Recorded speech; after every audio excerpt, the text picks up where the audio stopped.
الدراسات مش مجرد مادة، دي خريطة بتفهمك العالم. هتعرف فيها يعني ايه وطن، يعني ايه حدود، ازاي الشعوب قامت وساعات كمان وقعت. هنفهم سوا ليه قامت الثورات، ازاي اتبنت الحضارات، وهنكتشف اسرار مش مكتوبة في كل كتاب. الدراسات مش مادة حفظ، الدراسات مادة بتفتح دماغك على اللي حواليك. بس مشكلة الدراسات واللي كل الطلبة بتشتكي منها انها فيها معلومات كتير وحفظ كتير.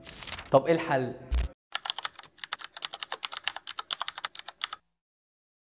السلام الله عليكم ورحمه الله وبركاته. ازيكم عاملين ايه؟ يا رب تكونوا بخير. طلبه الاعدادي اهلا بيكم. معكم مستر احمد الدسوقي، مدرس ماده الدراسات الاجتماعيه اعداديه والتاريخ للثانويه العامه. ان شاء الله. ولد يورانت. مستر هو ولد يورانت قال ايه؟ نقولها تاني مع بعض كده، عايزك في حماس. تاني مع بعض. محمد علي كان يوناني، محمد علي كان يوناني، اتولد في بلده قلوه داخل الجيش العثماني. خزان سنار في السودان، حفر الآبار في كينيا، مركز بحوث تنزانيا. بيقول انتشار المسيحيه، سيطره الكاثوليكيه، نظام الاقطاع، ظهور الاسلام، حضاره عربيه اسلاميه من الصين شرقا حتى الاندلس غربا.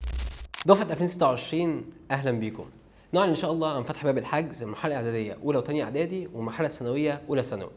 وان شاء الله باذن الله هننزل الفيديوهات بتاعتنا زي ما اتعودنا على اليوتيوب مجانا، ومفاجات تانية كتير هنعلنها قريب ان شاء الله.